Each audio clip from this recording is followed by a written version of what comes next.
Hello everyone and welcome back to Fatal Sec. This is iOS Challenge 5 from 8K Sec ClearRoute application. The objective is simple: extract a hidden flag which will be triggered by clicking this Send Secure Data button. It sounds incredibly straightforward, but after clicking this button, our proxy is still empty and the UI shows some error occurred. Please try again. That's because the app is actively watching us, detecting the proxy, and killing the connection. So, without wasting any time, let's break its defenses. As usual, we will start first by extracting the IPA file, which I already have downloaded over here, clearroute.ipa. And to extract it, we first have to rename its extension from clearroute.ipa to clearroute.zip, as IPA is nothing but an archive file containing all the artifacts required by an iOS application to function. And then we will simply extract it using unzip command. Once extracted, we will get this payload directory in which we can find all the executables present in this IPA file. Here mainly we have two executables. First is clearroute and other one is clearroute.debug.dylib. As we have seen in the previous challenges as well, the clearroute executable is just a wrapper binary and does not contain any real business logic. All the logic is in the clearroute debug.dylib. So let's start analyzing its disassembly by opening it up in Ghidra, which I have already opened over here. So once it's loaded and Ghidra analyzed it, we can quickly have a look at the symbol tree and look at the imported symbols. As we are interested in knowing the process where proxy is being detected or the application is making a network API call, let's try to look for similar methods. Okay, so immediately at the top, I can see a framework called CF network. And if we have a look at the symbols which are being imported in this binary, we have CF network copy system proxy settings. Only one symbol is being imported from this CF network library or framework. This is interesting. And just by looking at the name of this function, copy system proxy settings, we can assume that this function could be responsible for detecting the system proxy settings. So we can use it as an entry point and backtrace the logic from there to figure out the complete logic or at least the part in which we are interested in. So let's have a quick look at its disassembly, and right away we can see that it's a thunk function, meaning its definition is not present in this binary because obviously it is being imported from another framework or library called CF network, which is not part of this particular executable. But from the disassembly, we can see the cross references, and immediately there is this method called isProxyEnabled. Based on this, we can say that this CF network copy system proxy settings function is being referenced inside this isProxyEnabled function. Let's go inside this function by simply double clicking on it. And here we are inside this isProxyEnabled function, right?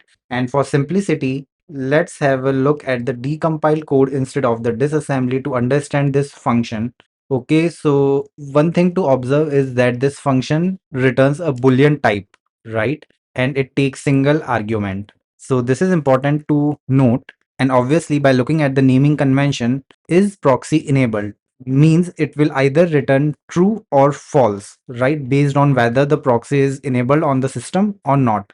But to be sure what's going on inside this function, let's try to understand its definition. So these are the stack variable being declared over here. Then we have the CF network copy system proxy settings function being called. So to understand exactly what this function does, what we can do is simply go to Google and paste in the name of the function followed by Apple documentation. And here is the first result from Apple developer documentation. Let's go inside it.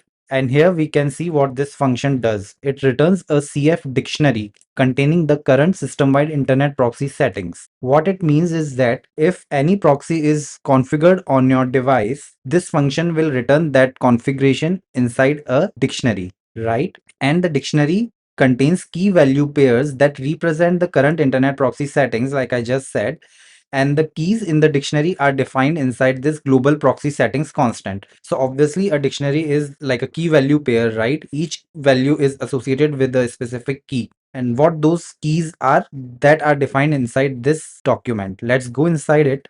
And over here we have all the keys which this dictionary contains. Let's have a quick look if we can find anything interesting. We can see that there is network proxies, HTTP enable, HTTP port, HTTP proxy. So these two or three constants are important for detecting the system proxy settings. And as you can read the description of this particular key, it says that it contains the port number associated with the proxy. Similarly, in the HTTP proxy setting, it contains the hostname or the IP address of the proxy. So whatever the IP address and the port you have configured inside the device, those values can be extracted by accessing these keys. So it's clear now that this function returns a dictionary, and then if we scroll down, we can see that a dictionary is being initialized or created over here, right? And then this particular instruction is actually allocating a new string in the memory with the name HTTP proxy. So this particular string will be initialized to this local 60 variable, and then this local 60 variable is being passed to this get subscript method, which basically returns the value associated with the particular key. So basically, these few instructions are trying to access the HTTP proxy key from the dictionary, which is returned by this method, and then it's deciding whether to return true or false. All right. So one thing we can try is to simply hook this is proxy enabled method and always return false, so that the app will think that there is no proxy configured and it will work as expected. Let's try this by going back to the terminal. Let me just clear this out. And currently we are inside the payload directory. Let me just go back to where the challenge is present. And over here, for dynamic instrumentation purpose, I'm going to use Frida. So let me just create a script which says proxy bypass.js, enter. And over here, like I mentioned, what we are going to do is simply hook that particular is proxy enabled function, right? So let me just create a constant variable which says target symbol followed by the name of that function. Now, one thing to keep in mind is that it's a Swift method.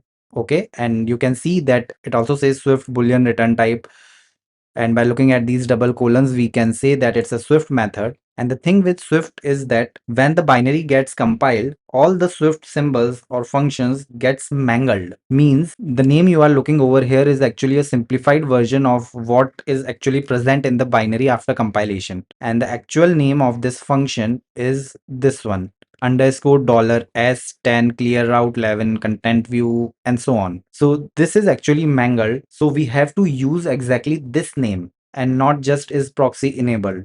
So let me just copy this symbol name and go back to the script and paste it over here. Also, we have to remove this underscore at the beginning. Okay, then let me just quickly write some boilerplate code.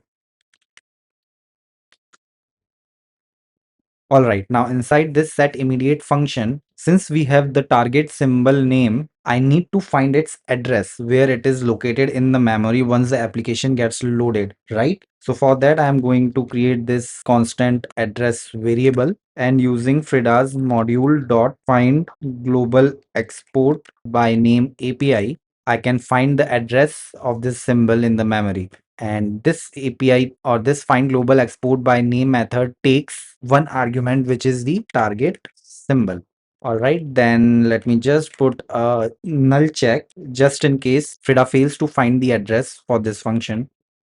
So if address is not found, then we will just print a log which says symbol not found, and we will just return from the script. Okay, and if the symbol is found, then we will just print symbol found at address, right? And then I think most of you already know, to attach the hook, we have to call Frida's interceptor.attach API, which takes two arguments. First one is the address where we want to attach the hook. In this case, it's this address. So let me just pass this over here. Then the second argument is the function body, inside which we can have on enter and on leave. Now in this case, what I want to do is simply modify the return value to false, right? So I am only going to write on leave function callback, which takes this return value as its argument. And then inside this, for troubleshooting purpose, I am just going to put a log.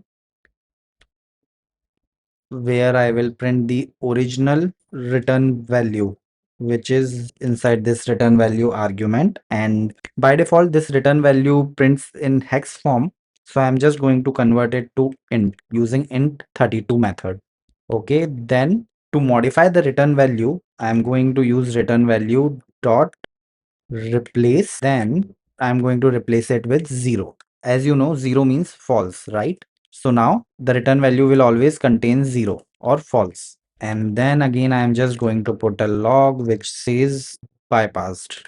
So that's pretty much it. It's a pretty simple script, pretty simple logic.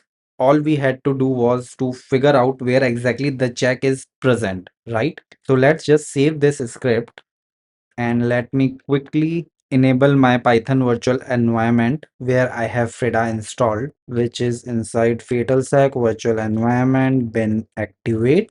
And now to launch the application, all I have to do is Frida-u followed by the package name of the application followed by -l and then the name of the script, which is proxy bypass.js, right? So now here you can see currently we have this application open. So let me just close it. Also, let me show you that in the settings under Wi-Fi, I have the proxy enabled, right? And here I have the Burp Suite already configured to intercept all the requests which are being sent to this particular IP and port. Now in the terminal, let me just hit enter and it should spawn a new instance of the application. As you can see over here, currently it says waiting to send data. And because we have spawned it using Frida, what Frida did was it injected our script into it. And what script is doing is simply hooking that is proxy enabled function, right? So now let's see what happens when we click on this send secured data. And this time you can see that it says data sent. Were you able to intercept the request? And in the burp suite, we can see the request being intercepted correctly. And when we try to have a look at the request payload, we can see that it sends two parameters. One is user and other one is 8k sec intercepted, which contains the flag which we wanted to extract. And in the Frida console log, you can see that our hook worked as expected. It printed out the original value of that is proxy enabled function, which was 1 means true. And we have modified it to false and then it says bypassed. Cool. The app is now working as expected. No server errors, and in the burp suite, we have captured the request. That's it for this video. Thank you for watching. Hit subscribe for more advanced mobile security research, and I will see you in the next one.